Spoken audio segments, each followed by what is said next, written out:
माता ने ब्रह्मा से पूछा, क्या तुझे तेरे पिता के दर्शन हुए हैं?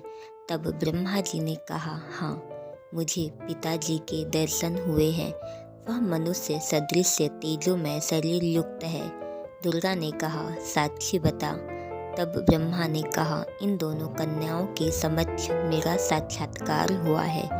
देवी ने उन दोनों कन्याओं से पूछा, क्या तुम्हारे सामने ब्रह्म का साक्षात्कार हुआ है?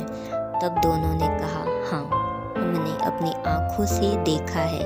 फिर भवानी प्रकृति को संशय हुआ कि मुझे तो ब्रह्म ने कहा था कि मैं किसी को भी दर्शन नहीं दूंगा, परंतु ये कहते हैं कि दर्शन हुए हैं। तब अष्टंगी ने ध्यान लगाया और काल ज्योति निरंजन से पूछा कि यह क्या कहानी है। ज्योति निरंजन जी ने कहा, ये तीनों झूठ बोल रहे हैं। तब माता ने कहा ब्रह्मा से, तुम झूठ बोल रहे हो। आकाशवाणी हुई है कि तुम्हें कोई दर्शन नहीं हुए हैं। यह बात सुनकर ब्रह्मा ने कहा कि माता जी, मैं सौगंध खाकर पिता की तलाश करने गया था, परंतु पिता ब्रह्म के दर्शन नहीं हुए। आपके सामने आने में शर्म आ रही थी, इसलिए मैंने झूठ बोल दिया। तब माता ने कहा, अब मैं तुम्हें श्राप देती हूँ, तेरी पूजा जग में नहीं होगी। आगे जो तेरे वंशज होंगे वे बहुत पाखंड करेंगे, झूठी बात बनाकर जग को ठगेंगे।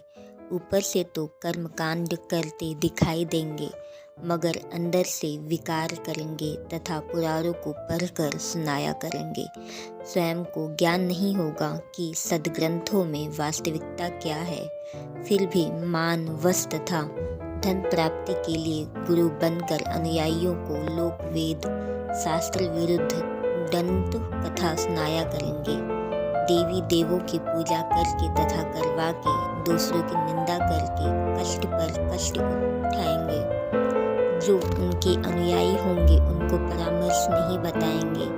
दक्षिणा के लिए जगत को गुमराह करते रहेंगे। अपने आप को सबसे श्रेष्ठ मानेंगे और दूसरों को नीचा समझेंगे। जब माता के मुख से यह सुना तो ब्रह्मा मूर्छित होकर जमीन